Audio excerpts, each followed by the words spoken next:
Voidal. But I don't know if EG are going to feel the same. A Lee Sin ban against Diamond Prox. Is it 2011 again? No, it's not. But he's pulling them in again because yesterday he played it brilliantly. They've taken out Zed against Alex Ich and also the Sona from Voidal, a ban which has been thrown their way because they've realized that Gambit love having Sona in their lineup, which whatever the weather. Now, I find that interesting because of how well Crepo played Sona in both of his games yesterday. I don't think he messed up a single crescendo, and I think he only missed one champion who was aiming for in all of them. It was a brilliant, brilliant, brilliant performance. And they had the option to first pick it. What this also means is Aatrox is open. Darian's played Aatrox, Wicked's played Aatrox, as is Zach, and I wonder what they're going to pick up. Well, Shen's left open from this one, and it looks like we are going to be seeing Shen coming straight off that. We'll expect Wicked to be playing that and maybe able to earn his Bricked nickname here once again. We'll see from that one. Right now, Gambit are cycling through champions, most of which I'm not falling for right now. The Thresh, though, I would say has a very high chance of coming in, and a Zac they go for. So the thing about the Shen being locked in, I think it's a little interchangeable with Snoopy and Wicked. Snoopy does tend to like those sort of utility type of junglers a little more. And I think the fact that Aatrox is still open, that Nasus is still available, even though Jarvan's been taken away, I think Evil Geniuses may keep that option open to maybe swap that one away because they haven't revealed anything with a Shen. You know, Shen just gives you that power of Stand United. What they do need to get to wrap around that will be a little bit more damage. Well, let's see then. You can see discussions high amongst the team. It looks like they might go for the mid laner here. The thing is, on the blue side, it doesn't really matter when you put it in there. It can always be counter-picked off later than that. So when I'm seeing an Orianna, it may be like the likes of an Orianna Vayne, and my thinking might be protect the Vayne comp. They might leave Orianna open. Now, I don't know if that was a bait to Gambit to say, hey, Alex, lock in Orianna, or if it's the comp they want to pill. Well, if it was, Alex wasn't falling for it because he insta-locked Assisted Fate. We also going to see the Snoop Doggy here once again as NASA's picked up for Snoop. We've been waiting for that one all day. Got it out on Twitter yesterday. When he plays Rengar and we can get the Snoop Lion out there, it's even better. But on the other side, Gambit going in for the Twisted Fate, and we're going to see an Evelynn here for Diamond in the jungle. I'm very happy to see that. So with the Lee Sin being banned out, Diamond Prox is going to another one of his sort of signature champions. Evelynn, who he did very, very well with at the All-Star game, has not necessarily had the same level of success during the summer split now, but is definitely going to be a decent pickup, going to help out the ganks. And when you combo the likes of Destiny with the stealthed up Evelynn ganks, it's a very scary combo. So Tristana, let's talk about Tristana here because Froggen's been playing AP Tristana. That's a definite possibility here for Evil Geniuses. Whether it actually gets locked in or not, we'll have to see, but I think Alex could actually have a couple of problems with that if it comes in. The theory behind it is brilliant because Zac, Eve, they have to be in your face, they've got to be jumping around, they've got to be close up to you, and Buster Shot can get rid of all of them. Yeah. So I really like the idea of it, but it's very risky, and I think Cassidy's going to be better. As opposed to kicking people away, he can just rift walk to safety. So a little bit more of a traditional pick. Not going with a protect the Vayne comp that I thought they may help with Orianna. Instead, trying to counter pick Alex. So Froggen's decided that dealing damage and dealing with Twisted Fate is a little more important than protecting Yellow Pete's. And we're going to be seeing Genja picking up the Misfortune here as well. So very comfortable champions across the board for Gambit. Yeah, and I would say comfort champions even for Evil Geniuses as well. Maybe with the exception of Yellow Pete's Vayne, which is not something that we traditionally associate with him. It is a very, very good comp, and it's actually very reminiscent of what MVP Ozone ran just earlier today in the OGM, but as opposed to putting an AP damage dealer in the mid lane, they had Zed. It worked very well with him for one reason. If the damage dealers of Cassidy and Vayne can get ahead early, it becomes very difficult to kill them because Lulu just goes Stand United. And if that doesn't work, Lulu goes Wild Growth. And if that doesn't work, Stand United comes in. I'm 2 steps ahead of myself. His brain is too fast for even himself. Quick shot. And that is the... Oh god. So we're gonna get into game here then, and the final time that Evil Geniuses and Gambit are going to be meeting up here. And as you said, comfortable champions pretty much across the board for this one. And I'm intrigued to see whether this this boot camp has had an effect on Gambit in the way you said. And I think you made a good point in that they've beaten yesterday teams that they'd already beaten. And today is when we're going to find out if they can really be a different Gambit and change the results that have been going against them so far in the summer split. So just as we're loading up into the game, the one thing I really want to talk about is the Twisted Fate pick. We've seen it once yesterday on Alex again. It was against MYM, and he did very well with the champion. Twisted Fate in particular, yes, the global passive was changed, but I don't feel like that's the real nerf to the champion. The biggest change came to pick a card. And what used to happen with pick a card is you would have a 10-second timer. You'd push the button, you could lock in a gold card on the first cycle within like 1 or 2 seconds, and then you have 8 seconds of zoning. Nobody can get in range, nobody can walk up to you, and because that threat was always there. That's now been changed to a 4-second lock-in time, followed by a 6-second potential to throw. So it's significantly different, and it gives you a much safer time frame to work around, and we'll have to see how well he can work against Frog and Cassidy. Yeah, and that's the thing. It's not even the difficulty of being able to pull it quicker from this one, because these guys could probably do that if it's a 2-second time frame for it. So it's all about that whole zoning possibility in there as well. And if anyone can pull this one off, Alex might just be that guy. And then you see the head-to-head. We've mentioned it before. 3-0 is the lead for EG. And of course, Gambit didn't win in week 8 because that would then not be 3-0 for EG. We're being trolled here by the stats, man. He's busy working out the maths on the table for the end of the week, guys, so don't worry about that one. So here we go then. Level 1. Right now, both teams set out in a line across the entire map. Who would have guessed a defensive start from the stalwarts of Season 2 with semi-Season 2 reminiscent compositions, albeit with some new champions? I think we're going to have a slow laning phase. You can see that both teams have actually swapped their solo laners to the bottom, both of their duo laners to the top. And yesterday when EG did this, Wicked was playing Aatrox against NIP's Mima, who was on Yorick. And he specifically wanted the matchup. He said, I can win this. I've been playing the solo queue. I want that. And I think the same situation may have come up now. Shen can do very well against Zach in the early game. So, are we going to see anything happen here? Just the side of it says, probably not from what we're seeing. But we did see Shen going down there. And it's like, you know what? I'm going top, guys. I'm going to go top from this one. And it'll leave that Vayne Lulu down in the bottom versus the Zac. It looks like both teams going to start on the bottom side of their jungles, which means the red for Snoopy and the blue for Diamond. Technically advantage Gambit because their wards are deeper. So they were brave enough to extend a little bit past the river, and they'll have a little bit more knowledge to work with. The Explorer ward that was put down near the red buff, or the ward that was there, has just been cleared out thanks to a very early pink ward by Crepo. And that serves 2 purposes. Number 1, clears the vision, and number 2, it's against an Eve. So if Diamond Prox tries to invade, he will be revealed. Yeah, that's very, very true from that one. We can expect more pink wards coming out than normal here in this game because of that Evelyn, which could be a bit of a thorn in the EG side. But we've seen Eves as well that just haven't really got going. And I'd say even Eves from Diamond that have not really got going. But look at this. Pink ward down on top of the blue. Diamond is going to be able to come across from this one. Doesn't have Smite available, though. That's the real problem. Snoopy knows that there's something up here. He's playing this defensive. He's been caught. He's going to get caught. There is a flay coming down. The Ignite is burning, and first blood comes in for Diamond. What an execution there coming out of Gambit. Voidal and Diamond Prox read Snoopy perfectly. Voidal was hanging around the side. He did the flash flay combo, held him in place. Diamond Prox gets first blood. He gets to steal the buff away, and we may see a 3v1 tower dive against a level 1 Shen. This is a scary, scary time if you are Wicked. Yeah, it certainly is going to be scary from this one. And interesting to see what he's skilled in first here, because I'm pretty sure he's not going to have that Shadow Dash available. Feint. No, he doesn't. So this is dangerous. He's 1 creep away from hitting level 2. So with the taunt and the feint, it might keep him in play a little bit longer. Diamond Prox has just been revealed, and he's actually just scared Snoopy away. I think they want the tower more than they want the kill. Yeah, that certainly looks to be the case from this one. But again, great zoning, positional play there coming out of Gambit and of Diamond in particular. And while all that was going on, Alexich even left the lane to move up towards top.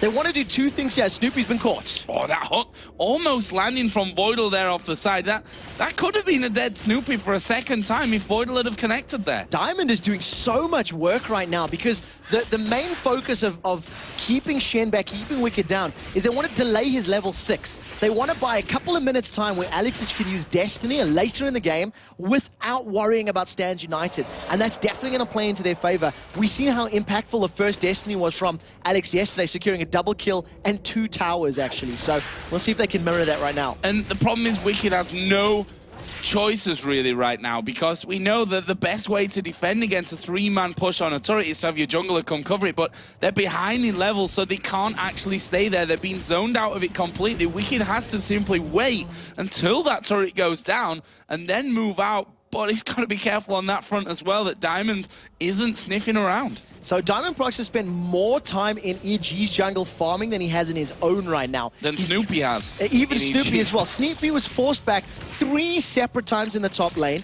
He was forced to recall, go back to the bottom lane. He's level 2 to Diamond's level 4. He's got 5 CS to Diamond's 16.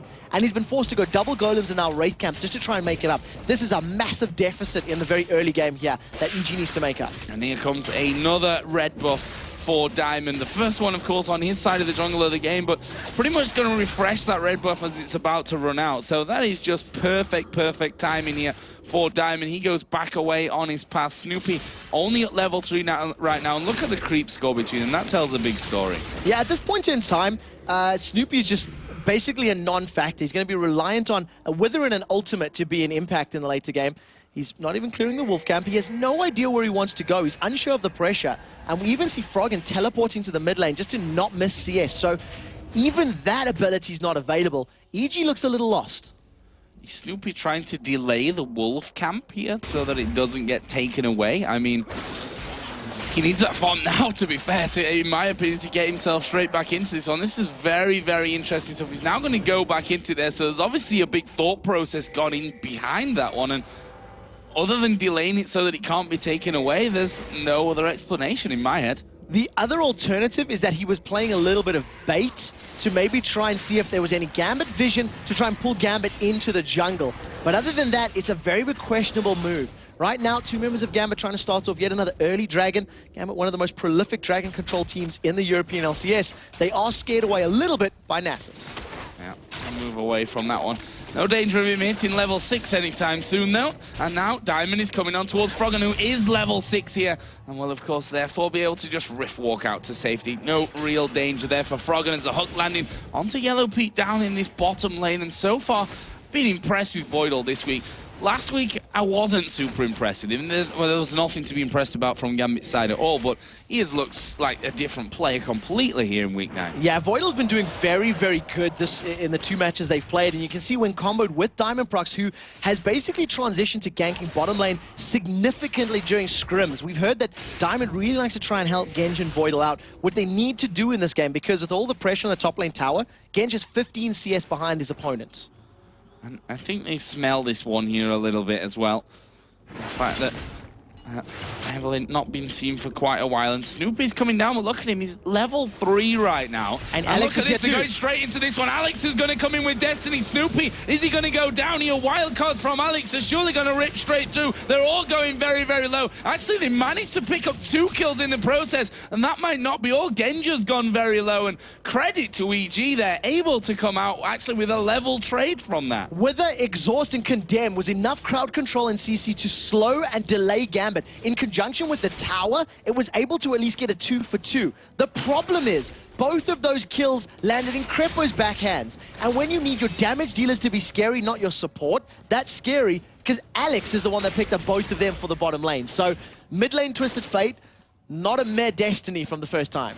Not bad. And the thing is, it was Voidal that went down along with the jungler for Gambit, but it was Yellow Pete, the AD carry, and the jungler Snoopy, who's already so far behind anyway. So Gambit probably going to be happy either way with how that one turned out for them. What's next on the cards? Looks like it will be a blue for EG, secured this time around. There's a pink ward there for Gambit, but no one really close enough to do anything about it because they're doing Dragon. So we do see Diamondprox sitting on the Dragon with the help of Voidal. Smite is up, and you'll see Voidal tanking this one up. And obviously Diamond just finishing as quickly as possible. Gambit are really roaming and moving as a solid unit now. It's something that Even yesterday, they were doing a little bit more sloppy, if I'm very honest. Their games were a little chaotic. They were kind of all over the place, but they're moving with focus and direction now, and it's working very well as they secure that first dragon and a 3,500 gold lead. So Snoopy has now managed to hit level 4.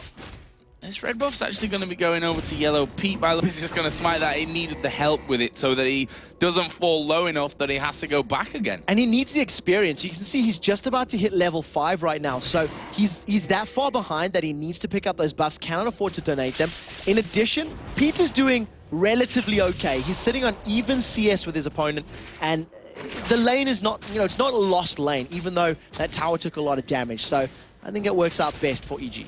Yeah, and the fact is he's Vayne, so he's going to be getting stronger and stronger as things go along. Anyway, Genja has got 2 out of a possible 3 Doran's Blades, we're going to say, for this one. Picking up those Berserker Greaves from the start of this one after getting those 2 assists in there for the 2 kills that Alex Ich picked up, and that's given him the sheen here as well. Now, the biggest item pickup that's happened in the first 10 minutes here is the fact that Diamondprox already has his Spirit of the Elder Lizard, and combo that with the stealth, the damage that he already has.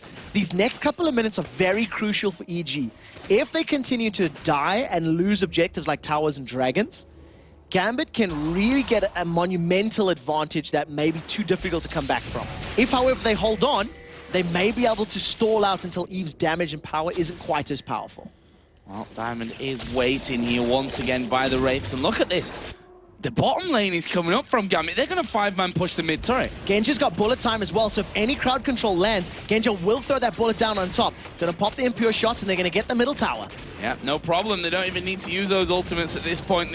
What they were going for is that turret, and they managed to get that one without any reply. That was very quick movement from Gambit as they push that bottom lane out, move the bottom lane into the mid lane, and it looked almost too easy for them. That was very reminiscent of Meet Your Makers yesterday. Yeah, and the main thing is they're using the comp to their advantage. Eve is a very quick champion. Zac can fly across the map with that slingshot, and when Misfortune's strutting everywhere, that's a lot of movement speed. Wicked finds himself very overextended gold card. He's about to get locked in. Alex decides just to farm instead, and Diamond backs away. They could have done that, actually. Even though that's a lot of HP on Wicked, he doesn't have much resistances. Yeah. That would be an impossible target for them. Diamond, though, wants his buffs here. He's not going to let any of his buffs get stolen this game, that's for sure. Very possessive of his own jungle, is Diamond. He will kill you if you come in to his side. So he's going to be able to take that. Right now, it's a 3,500 gold lead for Gambit. Has Froggen here just headed home, or is he? Darian's actually going to go in there and auto-attack it and say, well, you can't kill me anyway, because you've got really nothing built up to do that. I'm just going to annoy you.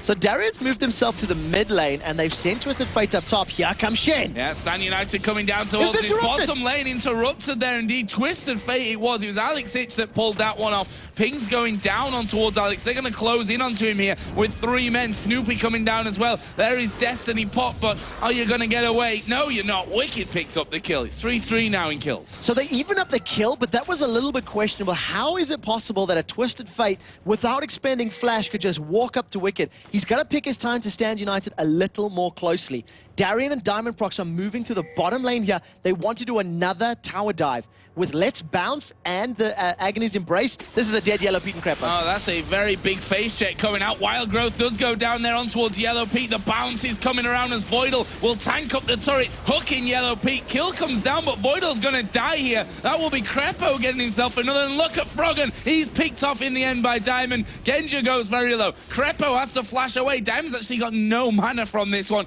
Had the red buff and thought it might be enough to push through with that, but it won't be. And that will end with a 2-for-1 in favor of Gambit plus a turret. So the tower and the kills, that is a very big advantage. Once again, carries were taken out. They only lost their support, and if you're losing Voidal for a Froggen and a Yellow Pete, that is a trade Gambit will do over and over and over again. And remember, Froggen teleported into that. He jumped into the fight to try and react and try save them, but I don't think he quite calculated how much damage and how much scariness was around. I want to highlight the fact that bullet time wasn't used, because I feel like Genja was very hesitant on his bullet times yesterday, and he is hesitant again today. Yeah, and the thing is, he was hesitant, but the ones that he did throw off were made to count. So we'll see how that all develops a little bit later on here from Genja. He's got himself those 3 Doran's blades, and the BF sword now added in there as well. So nothing really changing from Genja's build plan from day to day. Yeah, the Genja build, it's a variance of Bloodthirster, Lost Whisper, GA, or now Triple Doran's, Bloodthirster, GA. Something like and that. Here, possibly. I know he picked up a Black Cleaver relatively early yesterday, and that worked fairly well for Genja, but I definitely think that if they continue to press objectives like this, I would prefer to see Genja a little bit further in the back line and putting the bullet time down. It's a fairly short cooldown. Even at level 1, it is only a little over, you know, a little shy of 2 minutes. And between fights, that's basically what we're waiting. Oh, there's another buff steal coming out from Gambit. Genja says, thank you very much, I'll have that one. And that will be a little bit less for Wicked, even more less for Wicked, he's now got himself up to level 8, so he's finally clawing his way back there on the levels, but it might be just too little too late, as Genja goes very, very deep. Yeah, especially when you look at the itemization here. You've just got the Kindle Gem sitting for Snoopy, and over for Diamond Procs, a Haunting Guy's already completed. Combine that with Agony's Embrace and those hate spikes, it's very, very scary. Even Wicked, that's 2 hate spikes that have chunked down 15% of his HP. Oh, now they're going in here on towards Crepo, and they absolutely explode him. Snoopy trying to get away, but he's going to be hooked in. There's a taunt down. The box is there as well. Here comes Genja. Is he going to go for the bullet time? No, he's not going to bother. They don't need it right now. They've got 3 kills. They're going to get the inner middle turret as well. And another out of nowhere perfect execution from Gambit. That looked like they were overextended there for a minute, 2 versus 3, and all of a sudden there's 5 there from Gambit. It was the perfect flank as Wicked does manage to sidestep the hook. Froggen's now jumped back in to try and defend, but he's forced out instantly. And I talked about how crucial these few minutes were for Evil Geniuses. They have not contained the Russians. And right now, a 5 tower to 1 is a 6,000 gold lead. 6,000 gold, 2.3 to spend for Alexic's Twisted Fate, and 1,000 each for both Evelyn and Misfortune at this point as well. So more spikes of power going to be coming the way here for Gambit. And, well, as I said, they just look so well coordinated, but also because of this lead that they have, they're not really being challenged too much on those towers. And that's what happened to Meet Your Makers yesterday. They kind of bowed out without ever really being able to do anything. I want to say a similar thing happened to Ninjas in Pajamas yesterday. When they were playing, they simply didn't contest. They simply didn't fight.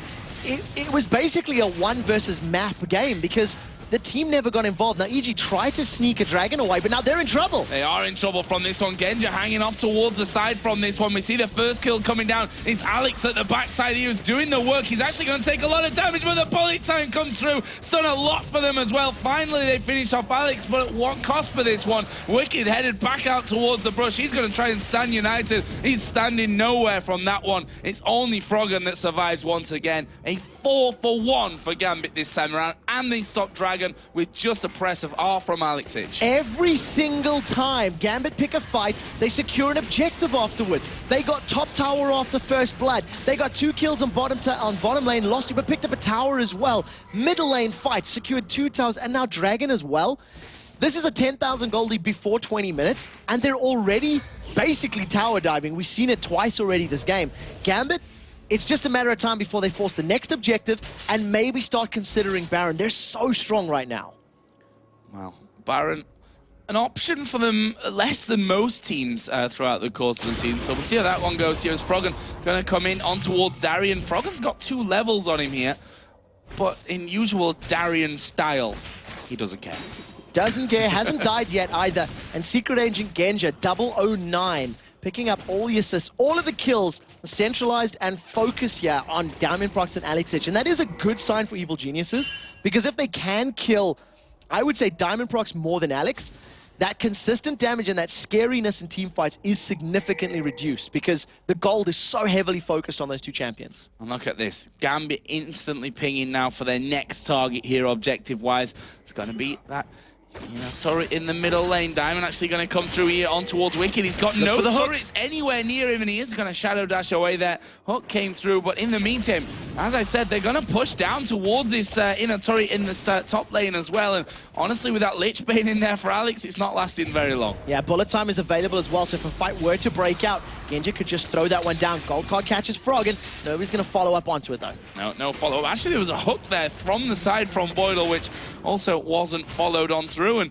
Gambit don't care. They just wanted to take that turret down. They've got all the vision control right now with VODS having that Oracle Elixir onto him, and now they may try and finish off this opening nib. That's definitely a possibility, but very crucially, Blade of the Ruin King was just secured for Yellow Pete. So in dueling potential or dueling fights, he's going to have that active, which is still very, very strong. 5-man Gambit. They started auto-attacking the inhibitor, but Genji's not in auto-attack range just yet. It's this standoff before we see who oversteps their bounds or who manages to land that crowd control first. Diamond, look at him, he's kind of stalking off in the shadows here at the side, trying to get a decent angle to actually come around the side of them, and in the end Gambit say, you know what guys, we can't quite do this one, we can't force this, it's too risky, let's back off from it, take their blue buff here possibly, as Frog and Wicked coming out. This is pretty dangerous stuff actually coming out. As a stun card lands on towards Wicked. Darian dives headfirst in towards him, but Wicked able to walk away from that. Froggen is caught on his own in the lane, but Gambit concerned more by the inhibitor here. Yeah, there's a few things that pulled him backwards. First of all, the lanes are pushing against Gambit. Both top and bottom are going to be on their lane, their side of the river very soon. In addition to that, their blue buff is up. The EG blue buff was up, and that's what forced them backwards. And now we're just in this little bit of an awkward phase where Gambit are still stacked, but they're not really ready to fall back. They still feel in a power position, and they're trying to take advantage of it by looking for a fight. Well, they all just stood on top of a wall there and had to ping VODS back because he missed it, apparently.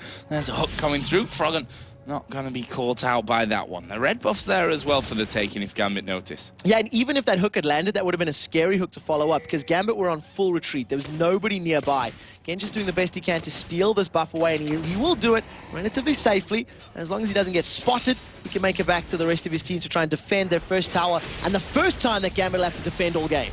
Yeah, and there's the ulti actually coming out of Diamond here. Are we going to see them going in? Destiny comes in. Bullet time comes from the side. They're being absolutely ripped to pieces from this one. Let's Bounce comes in there. There's 2 kills coming down. Darian, is he going to get the slow? What? Hooked over the wall in the middle of the rift walk here. Froggen, is he going to be able to fall? He goes off towards the backside, but they're going to follow through. Diamond's been attacked by the minions, but he will survive as well. And that, in the end, will be a 3-0. Yellow Pete getting away with what looks like 0 health there. Very, very little. Crepo walked away as well, but that hook to catch up with Froggen, amazing. And even more impressive now, because of the kills they've got enough damage and enough tankiness early to force an early Baron. Because of the advantages they've built up and the composition they have, they can take this one down before Evil Geniuses can even respond. There is a teleport available for Froggen. He is going to be alive in 5 seconds, and he may try to challenge, but there's no wards. He can't even get in range. No, can't even get in there. And Darian is tanking off the Baron pretty much there the entire time, going low, but not low enough to be worried.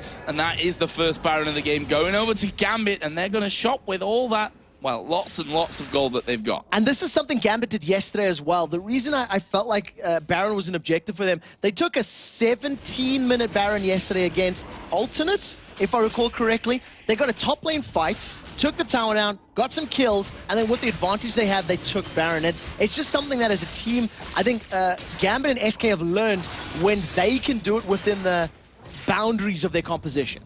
Now we just saw one wild card pretty much taking Yellow Pete to half HP. That's how much more dangerous Alex has got since that last shopping trip, adding in that Rabadon's death cap now to his Lich Bane. Also means that when it comes to pushing down those turrets and inhibitors, that they're going to do it a whole lot easier. And if you look at the items there and compare them, in trouble. Well, yeah, Froggen's going to get caught out from this one. Alex actually going pretty low from this, but here comes Diamond from the side. Froggen going to try and rift walk away. Slippery character that he is. There's a stun card pulled. Are they going to have the range? Ooh. Yes, he goes to Yellow Pete. Masses of damage. He flashes over. Crepo's trying to be a hero. He goes down again. That's a double for Genja. And Alex is alive. Alex just decimated Yellow Pete's HP bar. Yellow Pete needs to pick up some magic resist very, very soon. We've seen a second item Guardian Angel from Candy Panda in the previous game, and I think that's exactly what Yellow Pete should be doing now, because he's simply not a threat. There's nobody that's going to be afraid of him because of how tanky and scary Gambit is. I think he was a little bit unlucky there as well. The wild cards are actually meant to go towards Froggen, and Yellow Pete appeared perfectly on the left-hand card, which compared with which added in there with the stun card, as Froggen here is going to be face checking and then rift walking away. Froggen would have been dead so much more this game if we didn't have that Rift Walk. Yeah, that's the truth. 1-2-5 right now. Diamond Procs, they're trading good damage. You know, even when Froggen can get some spells down, it's enough to at least, you know, hurt.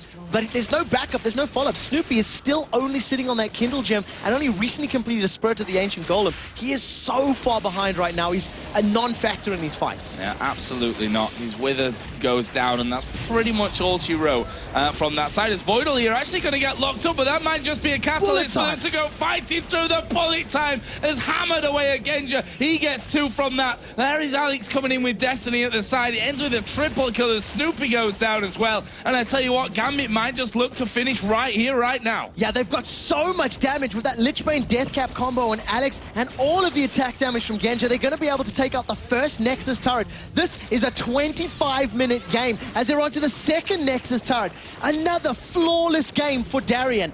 Mission Impossible secured twice, and they're not done yet. Oh, still picking up kills here. Alex gets himself another onto Crepo. Well, the Nexus is going to go, and Gambit will beat Evil Geniuses for the first time this season. And what a crucial time to do it here on day 2 of our final week when everybody in the middle of the pack is tied up.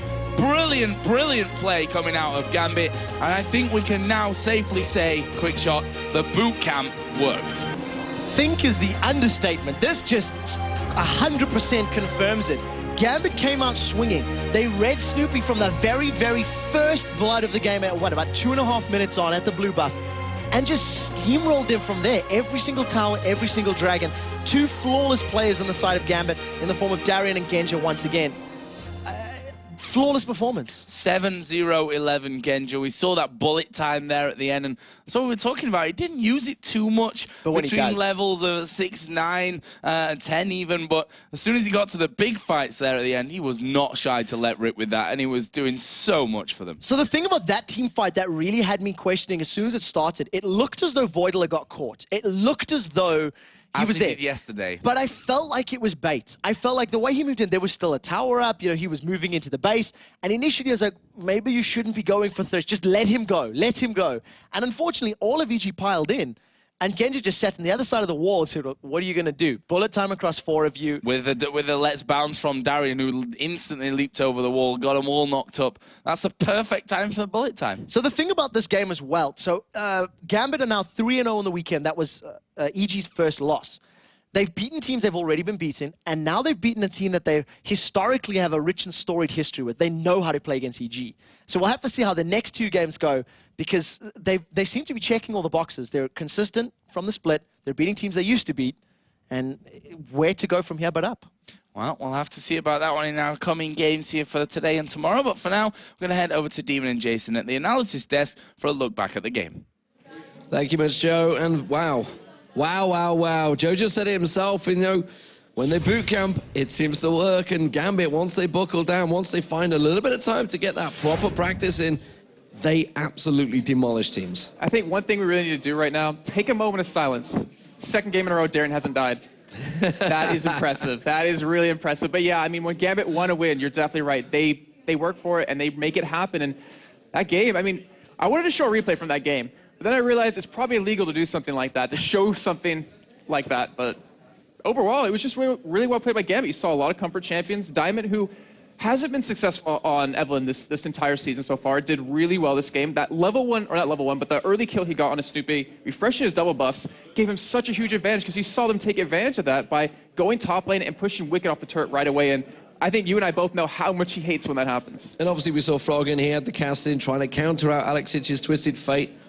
Didn't really work out. Yeah, it's kind of unfortunate because he was actually out farming at 188 to 154 CS at the end of the game. But Kasten, you need that like little kill, a little bit of a bump in the beginning just to kind of start getting your kills coming in more and more and more. And Gambit, I mean, they took, was it like a 17-minute inhibitor turret, like a 16-minute inhibitor turret, and that is really early to do. This game had low farm across the board. At about 17 minutes in, or 19 minutes in, we had 130 CS on Alex as the highest CS in the game. Usually you see close to that 200 mark at that point. And that's something I want to talk about, because how many times have we mentioned the fact that Genja's off farming?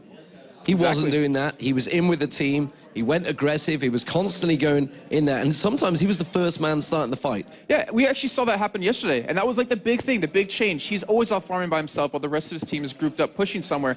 But since he started to come with this team, he's actually still staying ahead in CS, and he's still picking up a lot of kills, and it gives Gambit so much more control around that map. And the thing was, he was actually behind in CS in the beginning of that game. Because of the play they made early on, he was behind 20 CS against Yellow Pete, but in the end, he ended up going up about 50 CS.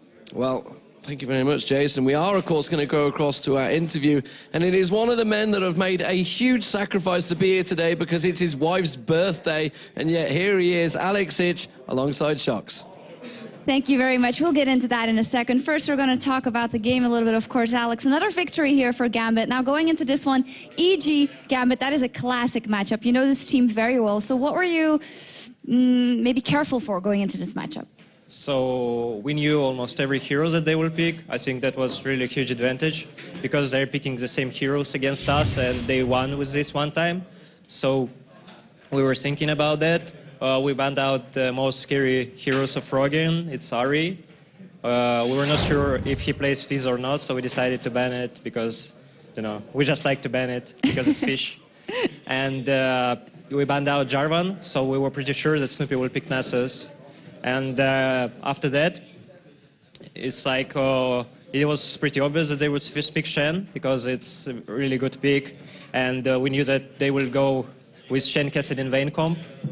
And so we decided that Nasus is really good to play against because I can freely stay mid with Twisted Fate and against Nasus and Cassidy. So around that, we got really good pick and it worked. Yeah, let's delve a little deeper into that Twisted Fate Vicana playing against Nasus. First, Twisted Fate, there's been some changes to him, but you obviously still think he's viable. So what do you think of the changes for your playstyle? So I think that Twisted, the changes, there was huge nerf of the card because you can't lock a stun card for 10 seconds. It's only 4 seconds now, and it's only 8 seconds rotation, and it was 10 seconds too. But there was some hidden slide buff for Twisted Fate player because all the gold is now going to Twisted Fate. And I really love that because it gives you a really huge advantage against other mid laner, and not every player is thinking about that because the gold was distributed between all the team, and the only players that need that gold is AD Carry and the Twisted Fate. And now if you're going for some comp around Twisted Fate, that Twisted Fate needs farm, it's even much better. A lot of kills went to you, indeed. Tell me about that 4-man gank in the bottom lane, which eventually didn't turn out that well. So there was huge miscommunication between us. We knew that Nasus should come there, and we wanted to gank it before he will come.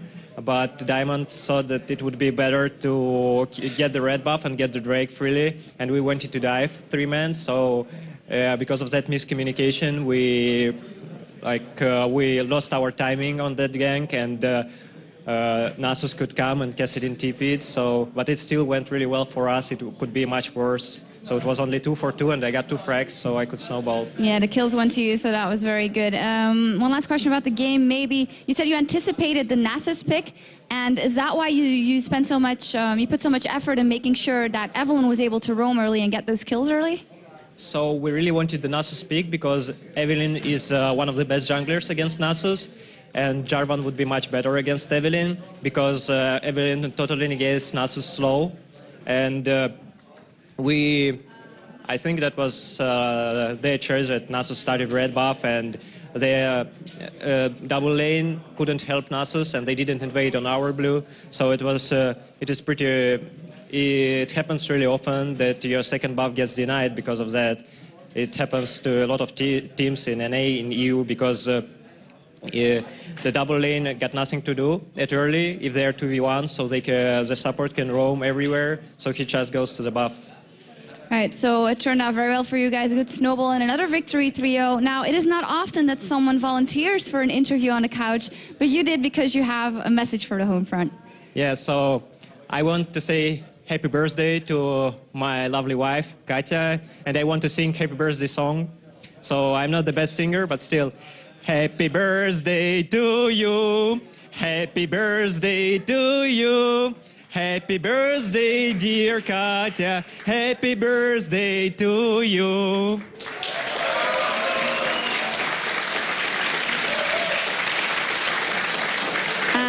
Happy birthday to Katya, of course, from everybody here in the studio as well. Thank you very much, Alex, and good luck in their upcoming matches. Thank you. All right, as for us, we're going to take a short break, but when we return, the Lemon Dogs take on Alternate.